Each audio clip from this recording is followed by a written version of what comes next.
Okay, let's talk about it. The Jeffrey Epstein files have finally been unsealed, and it has unleashed an absolute media firestorm.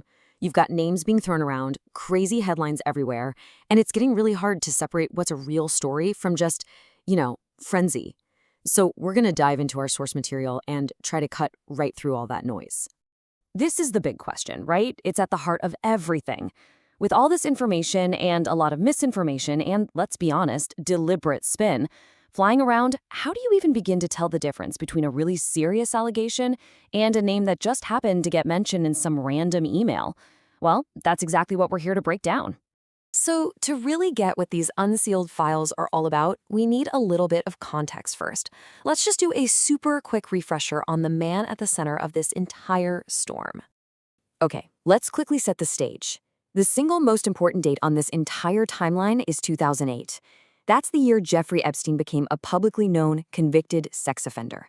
You've got to remember that date, because according to our source, it is the key benchmark. Any association with him after 2008, well, it raises some really serious questions, at the very, very least, about a person's judgment.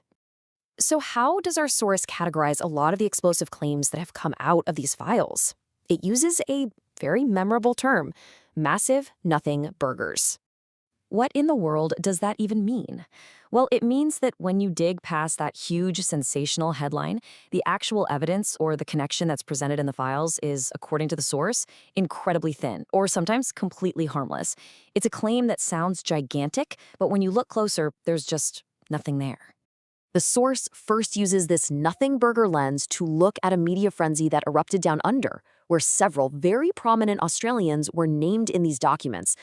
This slide does a great job of breaking down the headline versus what the source says is the reality. So take Andrew Forrest. His name pops up, but it's only because Epstein was asking someone else if they knew him. They never actually met. Then there's Kevin Rudd, mentioned for some meetings that his own office has absolutely no record of. And Clive Palmer, he was mentioned by Steve Bannon in a claim that Palmer completely denies, and the source suggests Bannon might have just been, puffing things up for Epstein. And hey, just as a quick, memorable side note from the source on Clive Palmer, this is the guy who famously spent $16 million on a political campaign and didn't win a single seat. All right, let's pivot to Elon Musk. The headlines here were explosive, but our source argues this is a perfect example of a propaganda beat-up. Yes, the emails show he talked about a trip, and associating with Epstein after 2008 is, in the source's words, just plain bad judgment. But the source also points out that Musk denies ever even going, and that he was planning to take his then-wife with him, which is some pretty important context that kind of changes the whole flavor of the story. Okay, now we get to what the source presents as the climax of its entire argument: the reporting on Donald Trump's connection, or lack thereof, to the files. This quote from the source really sets the stage for its main accusation. It's claiming that some media outlets had already decided on a story and were just disappointed when the documents didn't give them the smoking gun they were looking for.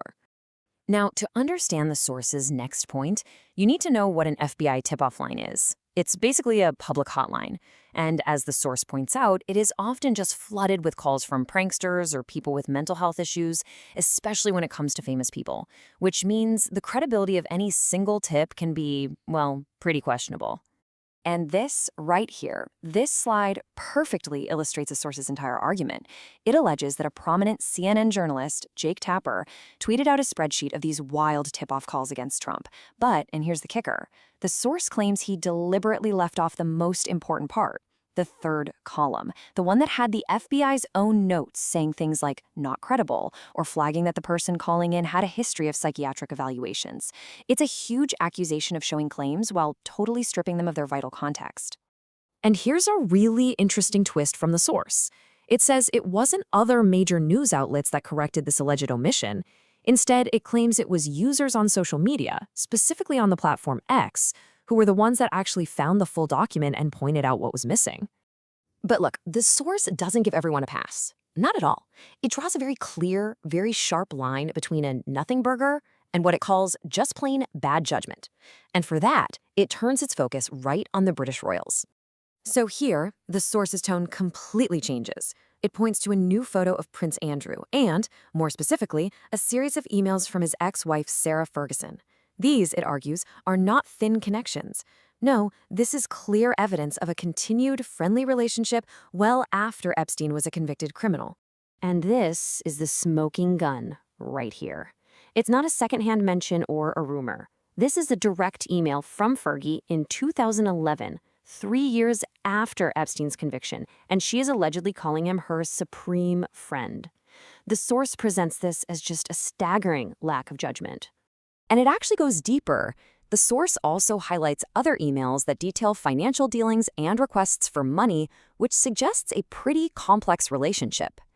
And the real-world consequence of all these revelations? As of late last year, 7 different charities have dropped Sarah Ferguson as a patron or an ambassador. So, okay, after sifting through the nothing burgers, the alleged media manipulation, and the very clear examples of bad judgment, what is the ultimate takeaway from our source material? Well, the source leaves us with a pretty clear call to action. It's urging all of us as news consumers to just be more discerning, to look past the clickbait headline, to be skeptical not just of the information, but of the motive behind how it's being presented to us, and to actually do the work to find the details. Ultimately, this is the core message from our source. In a media landscape that's just filled with nothing burgers and skewed reporting, the responsibility is kind of shifting onto us, the consumers, to be vigilant and to really think critically. And that leaves us with the final and most critical question. When the institutions we used to rely on are being questioned, and new media is offering both truth and lies in equal measure, how do we as individuals navigate this crazy landscape and decide who and what is actually worthy of our trust?